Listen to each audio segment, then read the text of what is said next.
আমাদেরকে বলে মৌলবাদী।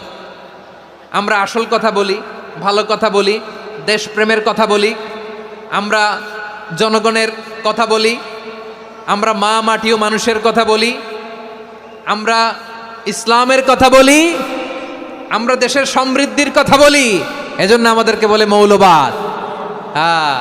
আবার আমাদেরকে বলে ধর্ম ব্যবসায়ী, আছে না নাই?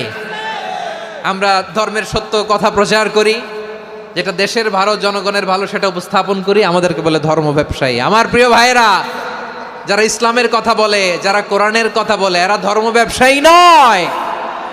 খবরদার, আলেমদের বিরুদ্ধে দাঁড়াবেন না। আলেমদের পক্ষে থাকলে আপনার জীবন উজালা করে দিবে কে?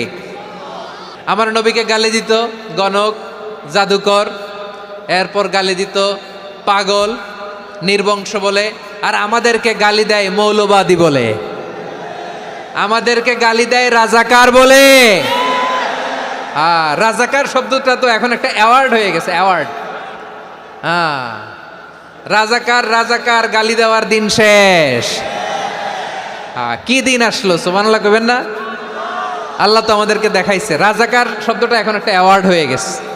সুবহানাল্লাহ, সুবহানাল্লাহ। পরিস্থিতি পাল্টে দিতে আল্লাহর সময় লাগে না, চিল্লায় বলেন ঠিক কি না?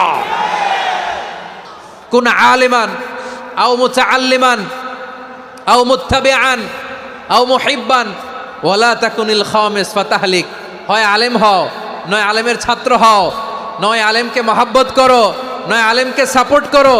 এই চারটা করো, 5 নাম্বার হয়েও না, আলেম বিদ্বেষী হয়েও না, তাহলে দুনিয়াও শেষ, আখিরাতও শেষ। চিল্লায় বলো ঠিক কি না? খবরদার, নিজেকে ইসলামের বিরুদ্ধে দাঁড় করাবেন না। এদেশের আসল পরিচয় ইসলাম। এদেশের আসল পরিচয় কি? আওয়াজ করে বলতে হবে, এদেশের আসল পরিচয়। এদেশে আজান শুনে সূর্য ওঠে শহর গ্রামে, এদেশে আজান শুনে সূর্য ডোবে সন্ধ্যা নামে, এদেশে সকল কাজে সবাই বলে বিসমিল্লাহ, এদেশে ভালো কিছু দেখে শুনে হাসি মুখে সবাই বলে মাশা আল্লাহ, সুবহানাল্লাহ, সুবহানাল্লাহ, সুবহানাল্লাহ, সুবহানাল্লাহ, সুবহানাল্লাহ। ঠিক কিনা বলেন? ও নবীন তরুণ, তোমার কিসের এত ভয়? জেনে রেখো বাংলাদেশের আসল পরিচয়। এদেশের আসল পরিচয় ইসলাম। প্রিয় ময়মনসিংহ, গলা ফাটিয়ে বলো, এদেশের আসল পরিচয় কি? এদেশে পরস্পরে